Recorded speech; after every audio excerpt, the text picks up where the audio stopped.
함께하며 여러분의 내일을 응원합니다. 성공을 부르는 좋은 습관, 성공예감 이대호입니다.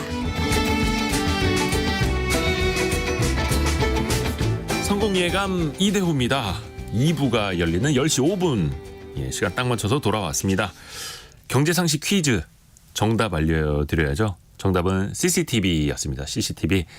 자영업 하시는 분들 청소년한테 속아서 술을 팔았다가 억울하게 영업정지 당하시는 분들 꽤 계셨었는데 이제는 CCTV를 통해서 그걸 입증을 하면 된다. 그럼 영업정지 처분도 피해갈 수 있다. 이런 소식이 있었고요. CCTV가 지금 저희 성공예감 이대호입니다를 비추고 있는 이 스튜디오에도 꽤 많습니다. 이게 최첨단으로 이제 리모컨으로 컨트롤하는 카메라가 6개나 있네요. 이 작은 방에 6개나 있습니다. 여러분도 정답 많이 맞춰주셨는데요. 1659님이 늘 밤에 다시 듣기 하는데 오늘은 본방 사수입니다. 아유 감사합니다. 안심 귀갓길에 설치된 CCTV가 든든할 때가 있어요. 성공예감이 바로 경제 소식의 CCTV 아닐까요? 라고 멋진 문자 보내주셨습니다. 고맙습니다. 그리고 9948님이 이제는 너무 익숙해진 거죠. CCTV 없는 골목이 오히려 더 무서워요 라고 이야기 보내주셨고요. 6622님 CCTV를 잘 가려주는 CCTV라고 또 센스 있게 정답 보내주셨네요. 1477님은 딸 아이 집에 5개월 차 아이를 돌봐주러 가는데 방으로 거실로 홈캠을 해놔서 다 보고 있다는 생각에 행동이 자연스럽지 못하고 오히려 의식이 돼서 참 불편합니다라고. 손주 봐주러 가시는데 아기 때문에 설치한 홈캠인데 오히려 또 할머니가 또 불편하실 수도 있겠다라는 생각이 드네요. 2466님 저는 시내버스를 운전하는데요. 출근해서 버스에 타는 순간부터 버스 안에 있는 5대의 카메라가 일을 마치는 순간까지 저를 비추고 있습니다. 그래서 여간 조심스럽지 않을 수가 없네요 라고 보내주셨습니다. 또 승객 안전도 필요하고요. 이게 참 일장일단이 다 있네요. 자, 증시 상황 한번 보겠습니다. 오늘 코스피 코스닥은 0.7% 떨어진 861, 코스피는 0.16% 내린 2642 가리키고 있습니다. 저기 다른 나라들 증시는 다 사상 최고치 간다는데 코스피 코스닥은 왜 이럴까요? 코리아 디스카운트 현상을 좀 해소해 보겠다라고 정부가 밸류업 프로그램을 내놨는데 밸류업이 안 되고 이 왜 다운이 더 되고 있죠? 아이고 참 속상합니다. 한국기업 거버넌스 포럼 이남우 회장과 함께 도대체 코리아 디스카운트 현상을 좀 해소할 수 없는 건지 같이 한번 이야기 들어보시죠. 안녕하세요 교수님. 네 안녕하십니까. 지금 연세대학교 교수님이시기도 하고 연세대학교 국제학대학원 이제 개건 교수입니다. 그리고 얼마 전부터는 한국기업 거버넌스 포럼 회장을 맡고 계시고요. 여기는 좀 자산운용사들이 많이 모여 있는 단체 포럼이라고 보면 될까요? 그러니까 저희가 한 100명 정도 회원이 되고요. 네. 그러니까 비영리 사단법인이고 이제 금융위에 등록이 돼 있습니다. 그래서 이제 100명의 구성원을 보면 한 50명 정도가 금융인, 그래서 뭐 독립 자산운용사를 창업했거나 이제 대표이사 이런 분들이 많으시고. 이게 이제 저희가 추구하는 게 거버넌스 개선을 통한 자본시장의 선진화거든요. 그래서 이제 실제 저도 마켓 출신이지만 일을 하다 보면 이제 법의 문제에 많이 부딪혀서 저희 변호사분들이 한 30분 되세요. 그래서 뭐 아주 그 시니어 분들도 있고 그 젊은 분도 있고 외국 변호사 분들도 많고 미국 그 증권관리위원회 SEC 근무했던 분도 있고 그래서 법과 관련된 것도 저희 전문가들이 많으시고 나머지 20% 정도는 이제 뭐 그 대학교 교수님이나 컨설팅 그래서 그 상근 직원은 한 명밖에 없고 다 재능 기부입니다. 저도 그러고 그래서 볼런티어 하는 거고 열심히 의견을 모아서 지혜를 모아서 이제 좋은 자본시장을 만들자. 특히 이제 거버넌스에 저희가 이제 주안을 두고 있습니다. 그 저평가되어 있는 증시가 제대로 된 평가만 받아도 사실 국민 모두에게 또 좋은 일이 될 수 있으니까요. 그리고 말씀하신 그 거버넌스는 지배 구조를 말하는데 그동안에는 대주주와 일반 주주 사이에 격차가 너무 컸죠. 의사결정 구조도 마찬가지고 그걸 이제 바꿔나가자라는 거였고 중요한 거는 어저께 정부가 코리아 밸류업 프로그램을 한 가지 발표를 했습니다. 물론 이제 1차이기는 한데요. 근데 증시가 많이 떨어졌더라고요.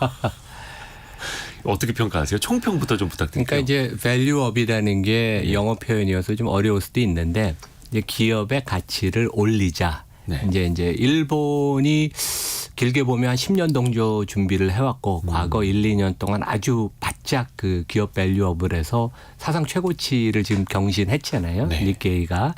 그래서 취지는 좋고 우리가 전 세계에서 가장 뛰어난 제품을 만드는 그런 국가입니다. 네. 삼성전자의 반도체, 스마트폰, 현대자동차의 뭐 제니시스 같은 고급 모델 전기차, 뭐 LG 같은 데도 배터리 셀 같은 거 2차 전지 같은 거 세계 최고의 경쟁력을 갖고 그 업종에서도 1등급 회사로 인정을 받아요. 수익성도 그런데. 근데 반대로 그 실물 경제랑 자본시장 증시는 동전의 양면 같은 거죠. 네. 그래서 이제 좋은 제품을 만들고 좋은 기업으로 인정을 받으면 결국 자본시장에서도 증시에도 좋은 평가를 받아야 되는데 막상 우리나라 대표 간판 기업들은 그런 평가를 못 받는다. 그게 아까 말씀하신 것처럼 이제 저희는 지배구조라는 표현을 안 씁니다. 지배구조라는 건 약간 주종의 관계, 수직적인 관계여서 거버넌스라는 표현을 쓰는데, 그러니까 큰 의사결정을 어떻게 하느냐 이제 그런 문제죠. 근데 이제 한국은 독특하게 대주주, 지배주주와 일반 주주의 상충.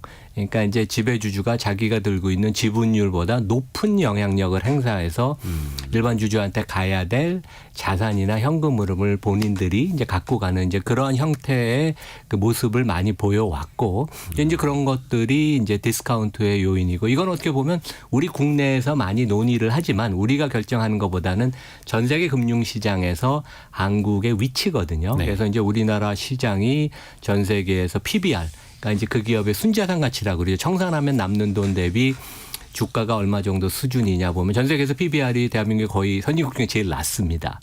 늘 그래왔죠. 네, 낮고 우리나라 뭐 대표 은행들 KB금융이나 신한금융주주 같은 데가 PBR이 0.4배인데 미국의 JP 모간 같은 데는 2배 육박하고 뭐 대만, 일본 같은 데도 1배가 다 넘고 그래서 이건 우리 국내에서도 상당히 논의가 있고 상당히 뜨거운 마음을 갖고 많은 분들이 목소리를 내지만 전 세계에서도 한국은 세계적인 기업이 이렇게 많은데 왜 이렇게 증시는 저평가됐을까? 그것이 이제 수수께끼가 30년 이상 진행됐던 거고 아직까지 그 문제를 우리가 못 풀고 있습니다. 그러니까 이제 많은 분들이 기업과 기술을 보고 주식 투자에 나서시는 분들 상당히 많이 계시는데 그랬다가는 대한민국 주식시장에서는 이제 크게 데이는 그런 역사가 항상 또 반복이 되어 왔었죠. 그래서 이게 고성장 시대에서는 기업들이 우선 성장부터 해야 되니까 거버넌스가 뭐가 중요해 이랬었는데 이제 21세기 2020년대 와서는 거버넌스를 다 같이 점검을 해봐야 하는 시대인 거고요. 근데 어저께 정부가 발표한 밸류업 프로그램을 보면 핵심은 강제적인 건 안 하겠다. 기업 자율에 맡기겠다라는 것 아니었습니까? 그러니까 저는 강제적으로 하는 거는 맞지 않다고 생각을 해요. 워낙 이제 우리나라 기업들이 그동안 그 일반 주주를 대하는 게 파행적이어서 강제적으로 해야 된다는 그런 의견도 있지만 그리고 어제 뭐 일부 언론이나 애널리스트들은 이제 그런 관점에서 부정적인 의견을 냈는데 결국 기업들이 이건 자율적으로 해야 되는 거거든요. 자유민주주의 사회에서 자본주의 시장에서 강제성을 띌 수는 없는데 저는 이제 어제 우리 기업 거버넌스 포럼 이름으로 논평을 냈는데 전반적인 기업 밸류업 프로그램에 대해서 B- 학점을 줬습니다. 역시 교수님답게. 예, 그래서 뭐 B-면 받아서 좋아하는 사람도 있지만 아주 싫어하는 학점. 그래서 이제 A도 될 수 있고 C도 될 수 있는 건데 그 정부가 상당히 고심한 흔적이 있습니다. 그리고 이제 균형을 맞추려고 하고 하지만 어제 뭔가 확정안이 나오는 줄 알았는데 외국인들은 특히 그렇게 생각했어요. 그렇죠. 아니면 기사들 나왔던 게 2월 26일에 밸류 프로그램이 발표된다, 확정된다 이랬었거든요. 근데 이제 국내에서는 이제 며칠 전부터 약간 그건 아니고 뭔가 의견 수렴하는 것처럼 보인다고 이제 저희는 얘기는 들어서 기대 수준이 좀 낮아졌죠. 근데 이제 한국 시장에 30%를 차지하는 외국 투자가들은 뭔가 확정안이 어제 나오는 줄 알고 가령 이제 오전에 유튜브 라이브 방송을 거래소가 했죠. 한국거래소에서 하는 토론회 이제 세미나가 중계가 됐죠. 근데 이제 콜인을 했는데 한국어로만 방영을 하고 영어로 동시 통역도 안 돼서 이제 외국 투자가들이 많이 황당을 했는데. 그 외국인 투자자들도 많이 기다렸던 건가요? 당연하죠. 왜냐하면 한국에 뭐 우리나라 증시에 한 500조 원의 돈을 투자했고 이것은 전 세계 시장에서도 볼 때 가장 큰 이벤트 중에 하나예요. 상반기 우리 그 지금 정부가 추진하는 기업 밸류업 프로그램이. 근데 뭔가 확정안이 나올 줄 알았는데 그렇지 않았고 그다음에 금융위가 뭐 조금 몇 장짜리 영어 자료 냈지만 영어 자료도 전혀 없었고 거래소 차원에서 그런 면에 있어서는 우리가 글로벌 스탠다드를 표방한다 그러는데 많이 그런 면에 있어서는 좀 부족했고 근데 저는 이제 B-를 준 게 실제 어제 모든 안을 발표를 안 했지만 제가 아는 바로는 제가 짐작하기로는 금융위나 거래소가 상세안을 다 갖고 있습니다. 뭐를 해야 되는지 정답을 다 알아요. 저희도 마켓도 정답을 알고 담당 정부 부처 공무원들도 아는데 일단은 명목상으로는 피드백을 다양하게 청취하겠다. 그래서 이제 5월에 2차 세미나를 열고 6월에 가이드라인을 확정하겠다 그랬는데 지금 이제 피드백을 받는 게 일단은 그동안은 정부가 투자가들의 피드백을 하나도 안 받았어요. 그래서 이제 그걸 받는 게 일단 중요하고 그다음에 이제 대상이 되는 기업들이 각종 단체나 기업들이 강력한 뭐 반발 내지 이제 로비를 하는 것으로 저는 알고 있습니다. 뭐 기업들은 또 우리 나름대로 잘한다고 생각을 하니까 하지만 이제 우리나라가 지난 20년 동안 장기 투자 성과를 보면 배당 포함해서 코스피는 연수익률이 5%밖에 안 됐습니다. 그러니까 주가는 한 3% 오르고 배당 2% 줬으니까 전 세계에서 꼴찌입니다. 오히려 사회주의 국가인 중국보다도 그렇죠. 주주들에게 돈을 안 돌려주죠. 그러니까 이제 암만 좋은 제품을 만들어도 내가 주주라는 건 회사의 주인인데 얻은 성과는 워낙 그 바닥권이기 때문에 주주들이 우리 일반 국민 가입자들이 이러한 그 변화를 요구를 하는 건데 기업들이 일반적인 우리 국민의 눈높이에는 상당히 못 미쳤다. 이제 그렇게 얘기를 할 수 있습니다. 조금 전에 박성춘 님이 KBS 콩으로 올려주셨는데 오늘 드디어 한국장을 모두 정리했습니다. 미국, 일본으로 주식 이민 갑니다. 다시 귀국할 수 있을까요? 꼭 다시 오고 싶은데 가능했으면 좋겠네요. 근데 되게 가슴 아픈 현실인데 실제로 제 주변에도 그렇고 많은 개인 투자자분들이 이제 속된 말로 이래서 국장은 안 된다. 이러니 다시 한번 이번에 미국이나 일본이나 해외 투자를 해야 된다는 걸 다시 한번 느꼈다라고 말씀하시는 분들이 많아서 저도 너무 가슴이 아프더라고요. 그러니까 되게 안타까운 현실인 게 우리 2,200만 국민들이 국민연금에 가입돼 있는데 국민연금 돈의 15%가 한국 주시장에 투자가 돼 있어요. 그러니까 한국장이 잘 되면 20% 30%를 투자해야 되는데 이미 그 비중을 낮췄고 실제 우리가 직접 한국 주식을 투자를 안 해도 대부분의 국민은 국민연금의 그 한국 주식 낮은 수익률을 통해서 지금 피해를 보고 있는 게 사실입니다. 이제 왜 그런 현상이 벌어지냐 하면 금년 들어서 우리 대한민국 사학개미분들, 그러니까 한국 그 개인 투자가들이 10조 원 이상 미국에 투자를 했어요. 그러면 이제 미국에 투자를 함으로써 애플과 엔비디아가 삼성전자랑 주주를 대하는 입장이 어떻게 틀린지. 이제 그런 것들을 느끼는 거예요, 되게. 그래서 이게 장기적으로 투자를 하려면 미국 기업이 펀디멘털도 좋지만 버는 돈의 모든 부분을 꼭 투자해야 되는 부분 빼놓고 주주들한테 돌려주는 그런 모습을 보이는 미국 기업, 미국 시장으로 가게 되는 것이고 그것을 이번에 이제 우리가 조금이라도 붙잡고 마음을 돌리게 만드는 게 기업 밸류업 프로그램이어서 되게 상당히 중요하고 우리 국내에서 느끼는 것보다 국제금융시장에서 아주 중요한 이벤트를 지금 생각합니다. 근데 약간 어저께 나온 것만 놓고 보면 많은 개인 투자자분들이 좀 실망을 하신 게 사실이었고 저 역시 약간 그렇기는 한데요. 일단 아까도 잠깐 이야기를 했습니다만 자율적인 건 좋으나 기업들이 그러면 자율적으로 많이들 거버넌스를 개선할 수 있게끔 이끌어야 되잖아요. 그 인센티브 방안은 어떻게 좀 충분했다고 보십니까? 그러니까 일단은 뭐 세제 지원. 그러니까 제일 중요한 거는 그동안 한국 시장이 코리아 디스카운트가 됐던 가장 큰 문제는 기업들의 행태입니다. 일반 주주를 무시하고 그 일반 주주의 이익에 반하는 행동을 많이 한 거. 최근에 뭐 보면 오리온이 그 바이오 회사에 한 5, 6천억 투자하는데 지주 회사나 패밀리 돈이 아닌 오리온의 그 홍콩 법인 통해서 했죠. 이사회를 안 거쳐도 되니까. 이제 그런 것들이 대표적인 예거든요. 그래서 그 기업들의 이러한 그 나쁜 행태, 그 대주주 중심의 그 의사결정을 바꿔야 되는 게 가장 중요하고, 그것을 바꾸기 위해서는 이제 저희가 일본이 워낙 최근에 1, 2년 동안 기업 거버넌스 개혁을 잘하면서 완전히 지금 주가가 오르고 다시 일본 경제, 일본 기업들이 주목을 받잖아요. 근데 일본은 기업들이 그 따라할 수 있는 템플레이트, 그러니까 약간 모범 답안 같은 거예요. 그래서 모범 답안을 일본 사람들이 좀 그렇잖아요. 뭔가 원칙을 딱 정하면 꼼꼼하게 원칙을 정하고 그걸 따라하는 그런 습관이 많은데, 어제 이제 그런 템플릿을 기대했는데 저는 정부는 이미 갖고 있다고 생각을 해요. 왜냐하면 몇 달째 일본 모범 답안을 공부를 열심히 한 걸 제가 그렇죠. 압니다, 되게. 네.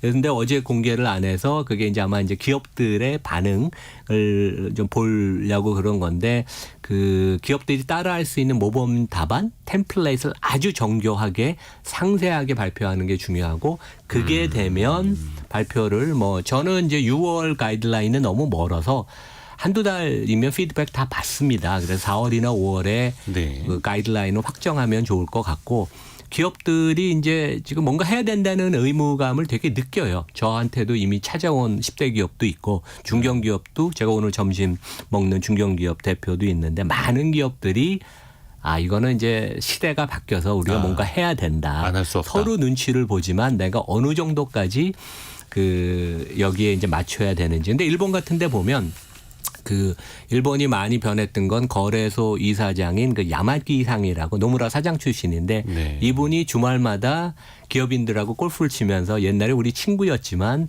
이러한 그 기업 거버넌스 개혁에 동참을 해달라고 약간 이제 뭐 웃으면서 얘기를 하지만 상당히 그 강압적인 메시지를 줘서, 그러니까 결국은 기업이 하는 거지만, 그래서 저는 되게 이번에 그 정부 경제부처 장들이 뛰어야 된다고 생각해요. 금융위원장, 거래소 이사장, 뭐 기재부 차관 같은 분들이 해외 투자가들 만나서 피드백도 직접 본인들이 받고, 기업인들을 수시로 만나서, 기업인들 만나는 걸 피할 이유가 없습니다. 예. 만나서 정부의 메시지는 이거고 이것을 꼭 실천하기를 당부한다. 그런 거가 되게 중요해요. 그래서 제 생각에는 하여간 관련된 금융수장들이 앞으로 두세 달을 열심히 뛰어다니고 하반기에도 계속 그런 역할을 해야 된다고 생각합니다. 시장 참여자들의 목소리 이제 국내외 가리지 말고 듣고, 또 기업인들도 어떻게 보면 이제 설득할 필요도 있다라는 그렇죠. 거고요. 이남우 교수님한테도 그 외국인 투자들이 많이 찾아온다면서요. 한국 투자해도 되겠느냐. 그러니까 제가 듣기로는 한 1, 20년 전부터 참 한국 주식 저평가돼 있다라고 해서 자기네 보스를 설득을 해서 한국에 투자를 늘렸는데, 그 기업이 대주주 총수만을 위한 기업 분할을 해서 막 재상장 이러면서 실제 그 의사결정을 설득했던 펀드 매니저가 막 많이 혼나고, 그래서 다시는 한국에 투자하지 마라. 뭐 이런 사람들도 그러니까 좀 LG 케이스. 있었다고, 거기를 포함해서. 예, 거기를 포함해서. 예.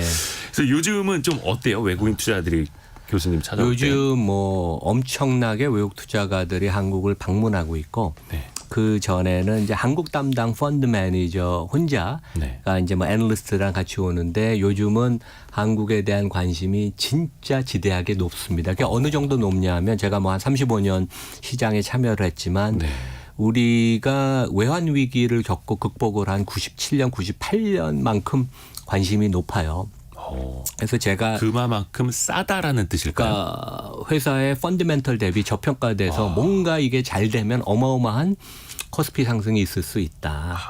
그래서 뭐 김수영 부위원장은 4, 5천까지 가는 건 오래 걸린다. 근데 시장은 똑똑해서 빨리 갈 수도 있습니다. 제대로 우리가 잘 한다면. 그래서 지금은 제가 지난주, 지지난주에 한 400~500명 외국 투자가랑 줌콜을 했고요. 물론 이제 증권사들이 연결을 해줬고, 그다음에 내일도 미국의 가장 큰 펀드의 아시아 대표 포함해서 8명을 한꺼번에 만납니다. 거의 뭐 하루에 한두 군데를 만나는데, 그만큼 한국에 요즘 방문하는 사람들이 아주 시니어들, 그 글로벌 헤드, 아시아 대표 이런 사람들이 오고, 그만큼 한국에 관심이 있고, 우리가 이번에 제대로 잘하면 정부도 제대로 하고 기업도 거기에 발맞춰서 열심히 밸류업을 시키면 대한민국이 진짜 그 변할 수 있는 그런 계기라고 생각을 합니다.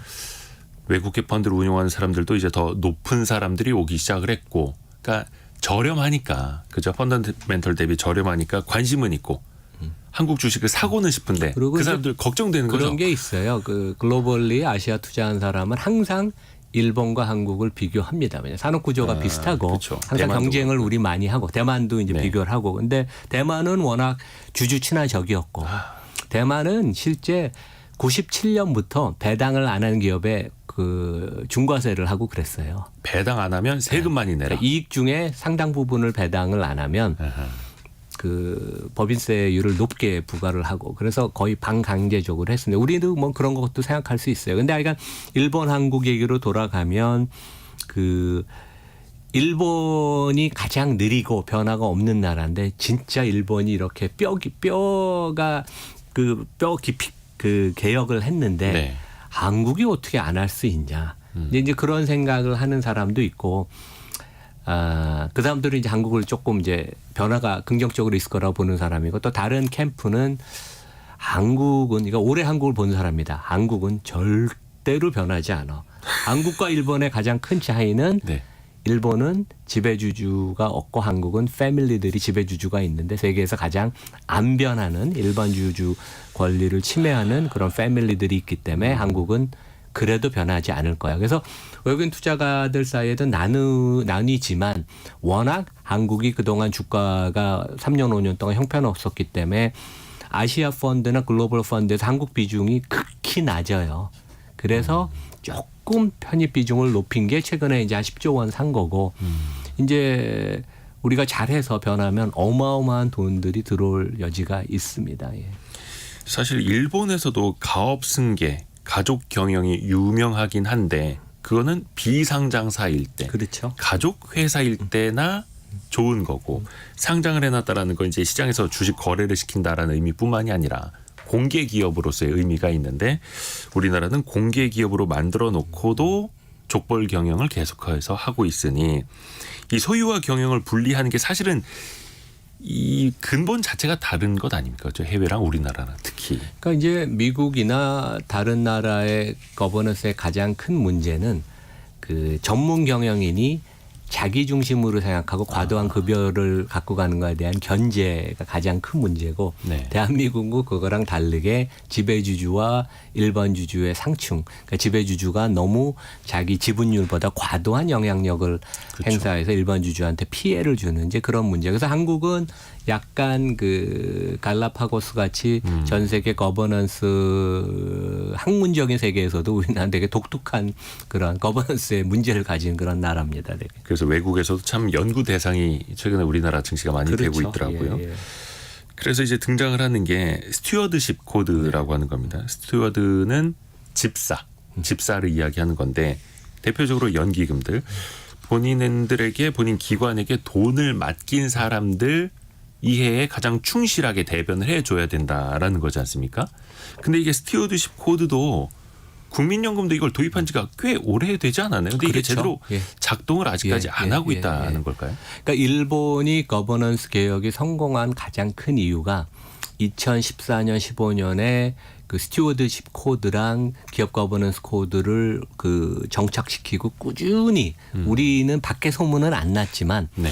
되게 일본은 꾸준히 해왔고 우리도 도입을 했지만 약간 유명무실. 오히려 최근에는 1,000조 원을 운영하는 국민연금이 이 스튜어드십 코드라는 것은 갑자기 그 정치적인 발언을 하는 게 아니에요. 오히려 국민연금 같은데 이사장이 어떤 뭐 공기업 같은데 이제 CEO 선임의 정치적인 발언을 해서 화제를 일으키지만 자기가 투자한 기업에 대해서 그 기업 가치가 올라가고 본인들의 그 주주 권리가 확보되게 계속 그러한 목소리를 내는 거거든요. 그래서 이제 외국 같은 데는 노르웨이 국부펀드 놀지스라고 한국에도 투자를 많이 합니다. 네. 그런 데는 공개적으로 목소리를 내고 실제 본인들이 의결권을 행사하기 전에 이미 네. 홈페이지에 공개를 합니다. 우리는 이렇게 투표를 할 것이고 찬성 반대를 하면 그 이유를 밝혀서 되게 그 다른 기관 투자가들이 그 스튜어드십 코드를 따라갈 수 있게 하는데 우리는 과연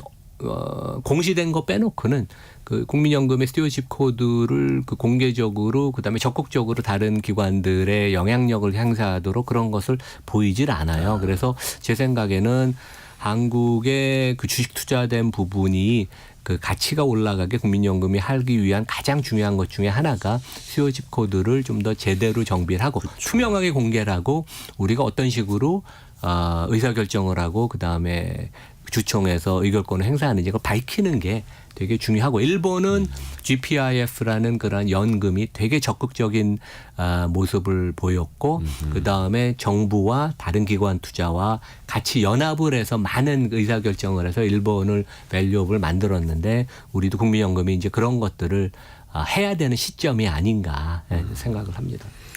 그러니까 싱가포르 국부펀드도 그렇고 노르웨이 국부펀드도 그렇고 일본의 연기금도 GPIF, 그렇고 네.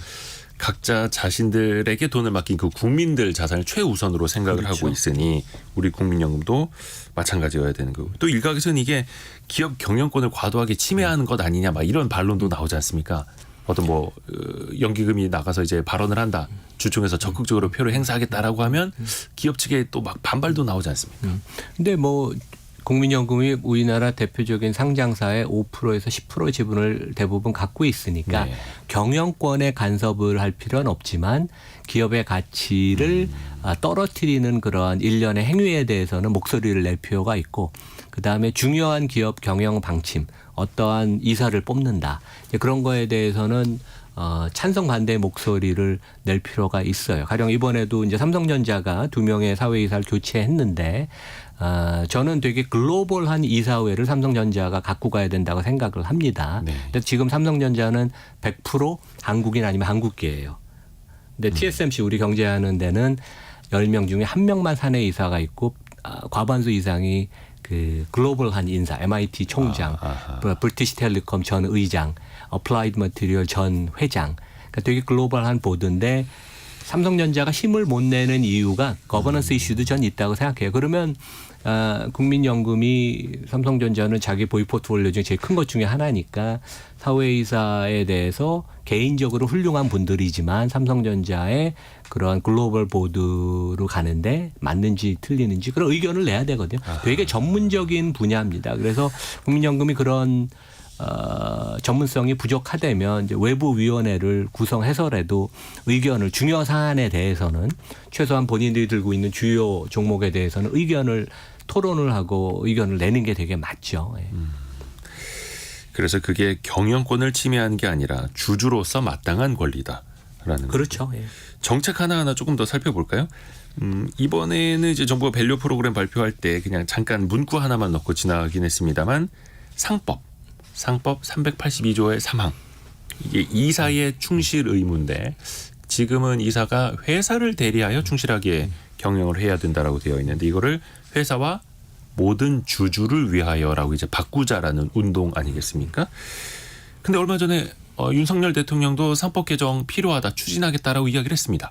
이 부분에 대해서는 좀 어떻게 평가하시는지. 그러니까 이게 이제 법으로 가면 되게 어렵습니다. 그래서 저희 포럼도 이제 100명 중에 30명이 변호사인 이유가 네. 다양한 또 의견을 이제 수렴하는데 좀 쉽게 얘기하면 네.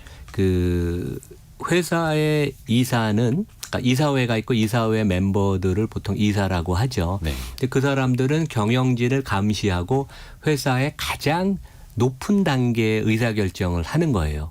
되게 그러니까 중요하죠. 근데 이제 그러한 이사들이 사내 이사도 있고 사회 이사도 있습니다. 저도 사회 이사 하는 회사가 있지만 그 의사결정을 할 때 기업 입장에서만 생각하는 경우가 많아요. 근데 그게 지금 우리의 상법이고 대법원 판례가 그렇습니다. 근데 선진국에서는 거의 모든 선진국에서는 이사는 충실의 의무에 있어서 회사를 위하고 동시에 and입니다. 동시에 그 주주를 위해서 그래서 실제 뭐 지금 야당인 그 민주당의 이용우 의원이 총주주 비례적 이익이라는 그런 법안을 지난주에도 발의했는데 네. 지금 이제 실제 이사회를 가면 대부분의 사회 이사분들은 특히 법을 많이 아는 분들은 거의 아무 일을 안 하십니다. 왜냐하면 회사에 대한 충실의 의무만 있기 때문에 그냥 도장만 찍으면 돼요. 하지만 주주에 대한 충실 의무가 도입이 되면 모든 안건에 대해서 내가 객관적으로 독립적으로 판단해야 하기 때문에 완전히 이사회의 의사결정의 프로세스와 그것에 대한 결과에 책임을 지는 게 바뀝니다. 가령 LG 그룹이 LG 화학이 불과 2년 전에 LG 에너지 솔루션을 분할해서 사업부에서 분할해서 상장하는데 그랬죠. 이사들이 다 찬성을 했어요. 근데 그 당시에 우리가 상법을 적용을 해보면 이사의 회사에 대한 충실만 그 사람들은 한 것인데 네. 왜냐하면 회사 입장에서는 사업부로 있나 분할하나 상관이 없습니다. 그렇죠. 회사에 충실했던 거죠. 이게 뭐 청천벽력 같은 엄청난 악재고 그 이후로 LG 화학 주가가 40% 하락을 했죠. 예. 근데 주주 입장에서는 이게 대단히 안 좋은 거니까 그렇죠. 그 당시에 그 상법상 이사의 충실의 의무에 주주에 대한 충실의 의무가 포함이 되었더라면 그 당시에 이사회는 이런 의사결정을 감히 못했을 것입니다. 그리고 그렇게 했다면 법률적인 그 리스크에 개별 이사들이 다 노출이 되죠. 그래서 어떻게 보면 거버넌스 개선에 가장 어렵지만 꼭 해야 되는 부분이 상법 개정을 통한 이사의 충실의 의무를 명확히 확대적으로 하는. 그러니까 이게 글로벌 스탠다드입니다. 한국만 지금 이게 없어요. 그래서 법을 바꾸는 게 어렵습니다. 하지만 꼭 우리가 해야 되는 것이다. 예. 많은 분들이 느끼셨습니다만 LG화학에서 LG에너지 솔루션이 이제 분할돼서 재상장이 됐고 근데 그 시가총액이 거의 100조 원에 상장을 해서 지금도 이제 95조 원 시가총액이죠. 그 집은 한 LG화학이 한 80% 갖고 있는데 95조 원의 80%를 갖고 있는 회사의 시가총액이 지금 33조 원입니다. 이게 이제 현실인 거죠. 그러니까 그 모기업 투자했던 사람들 입장에서 이제 화가 안 날 수가 없는 거죠. 이제 그런 것도 있습니다. 그러니까 그 LG 그룹의 지배주주인 패밀리가 지주회사를 통하고 지주회사 바로 밑에 LG 화학이 있으니까 본인이 소유하거나 그 아래 단의 회사는 낮은 주가를 유지하는 게 대주주 입장에서는 세금을 낮게 내는 그런 인센티브가 있는 거예요. 이제 그런 그 비하인드 스토리도 있을 수가 있습니다. 그래서 우리나라에 이제 여러 가지 잘못된 법 체계 이제 이런 것들이 이제 다 맞물려 있는 그런 그 상황이죠. 그렇죠. 그래서 족벌 경영, 장자 승계를 해야 되고 장자가 없어서 뭐 입양까지 해서 장자를 만들어서 또 경영을 해야 된다라고 하는 걸 이제 21세기에는 좀 달라져야 할 텐데 이런 것도 외국인 투자자들이 좀 의문시하기는 하죠. 이 족벌 경영이. 근데 이제 패밀리 비즈니스라는 게 그 자체가 나쁘진 않습니다. 뭐 그렇죠. LVMH 같이 예. 그다음에 미국에도 아주 그 뛰어난 그 월마트 같은 데는 이제 월튼 패밀리. 그러니까 패밀리 기업들은 기본적으로 장기적인 생각을 하고 그러기 때문에 그 좋은 경영 성과와 실제 장기적인 주가 퍼포먼스도 좋아요. 그런데 그렇지만 그런 과정에 있어서 지배 패밀리가 일반 주주를 그 존중을 해줘야 되죠. 이제 그렇죠. 한국에 있어서는 패밀리가 주도하는 대기업들이 그동안 뛰어난 경제에 대한 기여는 했지만 그 성과를 나누는 과정에 있어서 일반 주주한테 피해를 많이 줬기 때문에 이제 우리가 코리아 디스카운트가 생기는 거죠. 그렇죠. 그 가족 경영 자체가 나쁜 게 아니라 그렇죠. 그 과정에서 일반 주주들에게 피해를 전가시키느냐 아니냐. 동반해서 가느냐. 그리고 이제 이해관계에 당연시 따라서 그동안 이제 생각해 왔으니까요. 이제 그 달라져야 되는 거고요.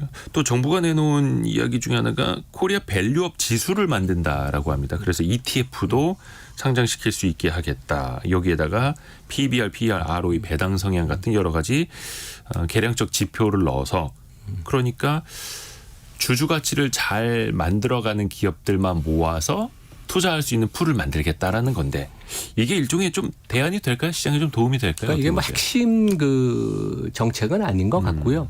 이 밸류업 프로그램을 성공적으로 정착시키기 위한 그러한 여러 가지 뭐 그 디딤돌 중에 하나인 것 같아요. 그래서 뭐 기본적으로 컨셉트는 개념은 나쁜 것이 아니고 근데 이제 안타까운 것은 저희가 생각해 보면 네. 원래 선진 시장에서는 PBR을 잘 보지도 않습니다. 왜냐하면 PBR은 과거를 놓고 보는 거지 그렇죠. 주식시장이라는 건 미래를 놓고 보는 것이거든요. 그래서 쌓아놓은 순자산. 그래서 우리는 여전히 일본과 똑같이 과거의 문제, 그 과거의 그 잘못된 걸 해결하는데 지금 매달려 있는데 일본은 이제 PBR이 1.4, 1.5까지 갔어요.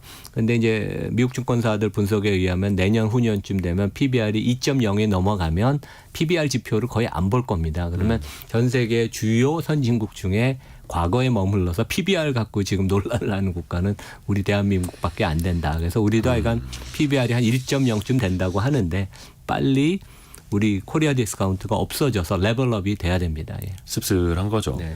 그러니까 진짜 컴퓨터 몇 대만 있는 기업이 그러니까 자산이 얼마 없는 거 아닙니까? 그 기업들이 정말 수조 달러까지도 가고 뭐 이렇게 할 수 있는 게 사실은 이제 21세기니까요. 좀 생각을 많이 바꿔야 되는 거죠.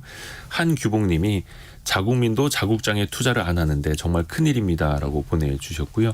그리고 김진아님이 경영권이 그렇게 중요하면 주식회사로 기업 공개를 하지 말고 그냥 개인 회사로 가지고 있어야죠라고 이렇게 또 반문을 해주셨고요.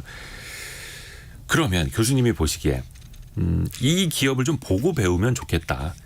밸류어 프로그램의 상징과도 같은. 그래도 우리나라에 좀 잘하는 기업이 있지 않겠습니까? 찾아보면. 그 저희 그런 문의를 많이 받아요. 한국의 대표적인 기업 가치를 만드는 데가 어디 있냐. 그러니까 이제 의혹 투자가들도 물어보고 국내에서도 언론에서 물어보면 저희 100명이 토론을 하면 몇 개가 거의 없습니다. 그래서 공통적으로 나오는 게 메리츠 금융지주회사. 그래서 이제 어제 그 거래소 세미나에도 뭐 이제 사회자가 나오고 패널이 나왔는데 선수들이 없었어요. 우리 시장에서 아는 선수들이 없어서 좀 아쉽고 내용이 실제로 주주 환원을 하는 회사도 초조가 됐어야 되고 가장 대표적인 자산운용사의 뭐 CEO나 이제 이런 분들이 왔었어야 되는데 어제 빠진 사람은 메리츠 금융지주회사의 대표이사인 것 같아요. 그래서 주제 발표를 하거나 패널로 들어와서 우리가 밸류를 이렇게 만들었다는 걸 보여줘야 되는데 그래서 조금 아쉬웠고 이제 이 회사는 참 특이합니다. 여기도 뭐 어떻게 보면 범한진그룹의 패밀리의 일원이었고 그렇죠. 그다음에 거기 뭐 조 회장님께서 소유와 경영 분리를 발표를 하셨고 그다음에 이 회사는 여러 상장 회사가 많았는데 우리나라 이제 보면 그 뭐 LG나 카카오가 이제 분할 상장, 그 복수 상장으로 이제 여러 가지 문제를 많이 일으켰는데 쪼개기 상장, 예. 주식 장사. 예.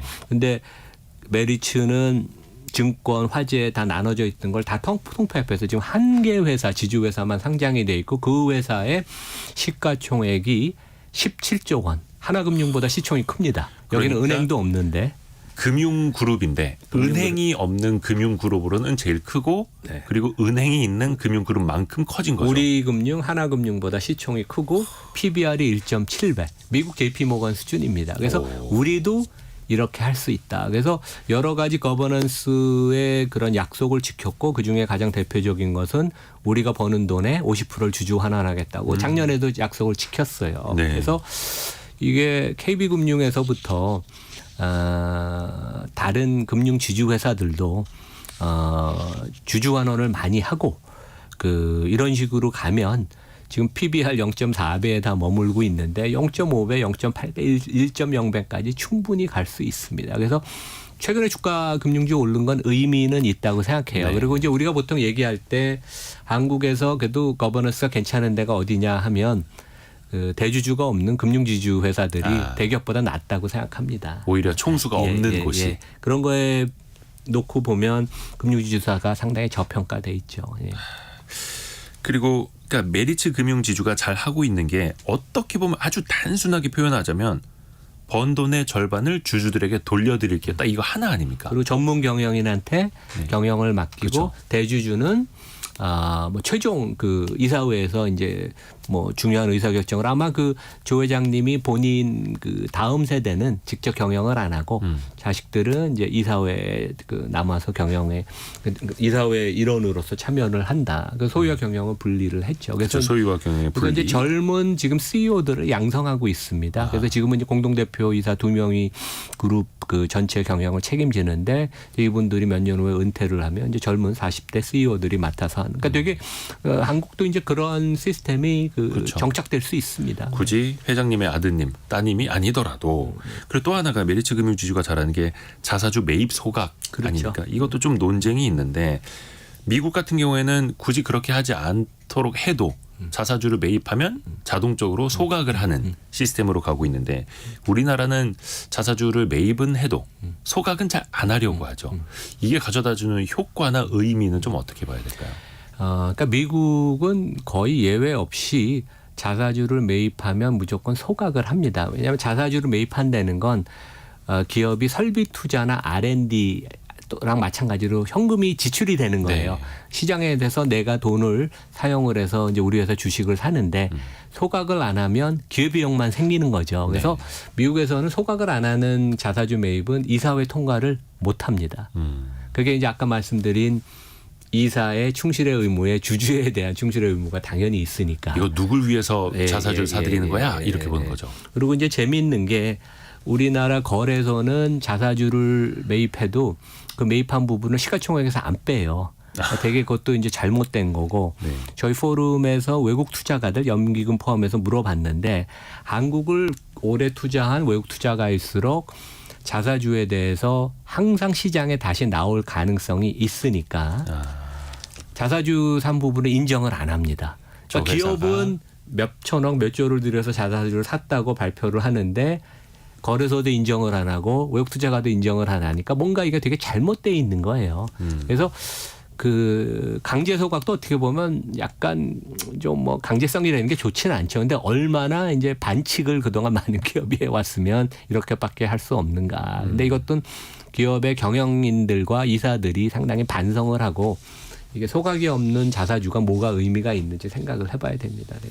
그러니까 회사가 좋은 용도로 저평가를 탈피하기 위해서 자사주를 매입했습니다라고 해도 이제는 시장이 못 믿는 거죠. 그렇죠. 저거 언젠가 시장에 팔 수도 있고 아니면 다른 기업 주식하고 바꿔서 백기사 역할을 부탁할 수도 있겠고 그러다 보니까 이게 또 신뢰가 너무 많이 무너져 있는 건 아닌가라는 근데 생각이 이제 듭니다. 그게 기업들은 이제 경영권 얘기를 하는데 네. 경영권이라는 것은 그런 반칙으로 하는 게 아니라 네. 경영을 잘하고 높은 주가를 만들어서 시총을 크게 만들면 아무도 경영권을 누리질 않습니다. 그래서 우리가 잘 아는 애플, 마이크로소프트, 엔비디아, 메타, 구글, 알파벳 거기는 아무도 경영권 방어를 위한 반칙이나 이상한 걸 안 해요. 왜냐하면 기업가치 크게 만들었으니까 그게 가장 교과서적인 정통법이에요. 그래서 이제 최근에 뭐 포이즌 필 이런 거 나오는 거 포이즌 필은 미국에서 없어졌습니다. 예. 그래서 우리가 정상대로 상식대로 교과서대로 좋은 기업 가치를 만들도록 기업이 노력을 하면 그런 뭐 공격을 당할 가능성에 대해서 걱정을 할 필요가 전혀 없습니다. 스티브 잡스가 빌 게이츠가 워런 버핏이 자식에게 회사를 물려주기 위해서 기업을 분할하고 따뜻하게 재상장하고 이랬다는 얘기는 우리가 못 들어보지 않았습니까? 그렇죠. 소유와 경영이 분리가 되고 또 경영의 평가, 주가 역시 경영의 성적표로 받아들이는 문화 우리도 좀 계속해서 정착이 돼야겠습니다. 오늘 한국 기업 거버넌스 포럼 회장을 맡고 있는 이남우 연세대 교수님과 함께 이야기 나눠봤습니다. 고맙습니다. 예, 감사합니다. 라디오 정보센터 가서 뉴스도 정리해서 들어보시죠. 국내 기업들의 체감 경기가 2년 연속 부정적인 것으로 집계됐습니다. 한국경제인협회가 매출액 기준 600대 기업을 대상으로 기업 경기 실사지수 BSI를 조사한 결과 올해 3월 BSI 전망치는 기준치 100을 밑도는 97을 기록했습니다. 금융감독원은 보험계약 시 치료 사실이나 병력을 청약서의 일부만 기재하거나 부정확하게 기재하면 알릴 의무 위반에 해당돼 보험계약이 해지되거나 보험금이 지급되지 않을 수 있다며 소비자들의 주의를 당부했습니다. 내년부터 30년 이상 재직한 경찰과 공무원도 국립묘지 안장이 가능해집니다. 미국 원전 기업 웨이팅하우스가 최근 체코 원전 입찰에서 탈락한 뒤에도 한국 수력 원자력의 독자 원전 수출을 막기 위한 법적 다툼을 이어가고 있는 것으로 나타났습니다. 지금까지 라디오 정보센터 뉴스 정한나였습니다. 애프터 서비스 시간입니다. 유혜진 리포터 안녕하세요. 네, 안녕하세요. 첫 번째 질문은요. 네, 박재만님.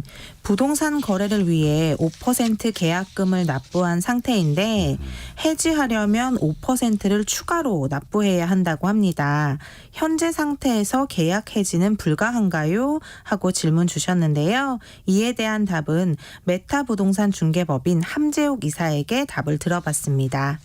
상황을 더 봐야지 아는 건데 상대방이 계약서를 썼다라고 하면은 보통 계약금 10%로 계약을 썼을 거고 그렇게 되면 상대 측이 얘기한 대로 5%를 더 내야지만 계약이 해지가 가능합니다. 만약에 계약서를 안 썼다라고 하면은 뭐 구두로나 정황상 뭐 계약을 한 거로 봐야 되는 해석이 있지 않으면은 그냥 성사가 안 된 걸로 봐야 돼서 모든 금액을 그대로 반환을 해야 돼요. 정확하게는 계약서를 썼느냐 안 썼느냐이고 썼지 않더라도 계약으로 볼 수 있는 정황이 있다라고 하면은 그걸 또 법적으로 해석을 할 수도 있어요. 계약서를 썼다라고 하면은 그 5% 정도에서 이제 협의를 하는 게 최선의 방법일 것 같아요. 결국은 계약서에 그 문구를 넣었느냐, 몇 %로 썼느냐, 네. 한번 다시 한번 따져보셔야겠네요. 다음 질문은요? 네, 어제 퀴즈 정답이 대환대출이었는데요. 0221님, 부모님께서 대출받은 근린상가를 보유하고 계신데 이런 경우도 대환대출을 받을 수 있나요? 하셨고요.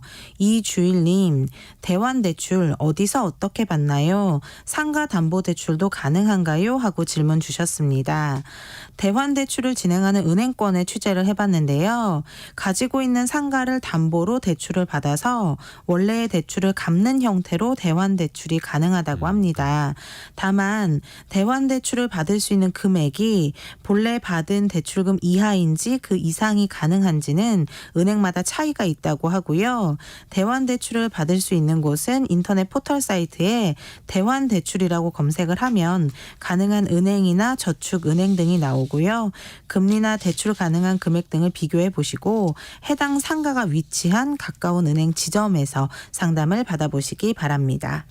대환대출 그 플랫폼으로 한번 그 본인 인증을 하고 여러 금융사들을 비교할 수 있는 거는 포털 사이트라든지 핀테크 기업들 그런 애플리케이션 요걸 이용하는 거다 보니까 또 이게 상업적으로 막 블로그 마케팅 이런 네. 식으로 해서 사람들을 같은 이름으로 끌어모으는 것들이 너무 많이 나와서 이것도 좀 헷갈리시지 않도록 당부를 드립니다. 다음 질문은요? 네, 4013님. 대환대출로 갈아탈 만한 은행이 없을 때는 어떻게 해야 하나요? 하셨습니다. 대환대출로 갈아탈 만한 은행이 없다라는 건 지금 4013님이 쓰고 계시는 대출보다 더 낮은 금리로 갈아탈 수 있는 곳이 없다라는 뜻일 수 네. 있을 텐데 그러면 상식적으로 거의 최저금리로 쓰고 계시는 것 아닐까라는 추측이 듭니다. 그렇다면 이제 유지를 그냥 하시는 게 나을 수도 있겠다라는 거고 뭐 제2금융권으로 간다고 해서 은행보다 낮은 금리로 돈을 빌릴 수 있는 게 아니죠. 네. 거기는 더 높으니까요. 만약에 기업이라면 은행에서 대출을 받는 것과 채권을 발행하는 것과 어떤 게 더 금리가 낮은가를 비교해서 채권 발행이냐 은행 대출이냐 선택하실 수 있을 텐데 그게 아니라 만약에 개인이라면 네. 은행이 가장 최선의 선택 아닐까요? 예, 네. 이렇게도 볼 수 있을 것 같습니다. 유혜진 리포터와 함께했습니다. 고맙습니다. 감사합니다. 자, 질문 여러분이 올려주신 거 저희가 계속해서 보고 또 어떻게 답변해드릴지 또 스터디를 해서 찾아오겠습니다. 성공예감 이대호입니다. 벌써 마칠 시간 됐고요. 내일 아침 9시 5분에 또 다시 찾아오겠습니다. 성공예감은 오늘도 여러분을 응원합니다.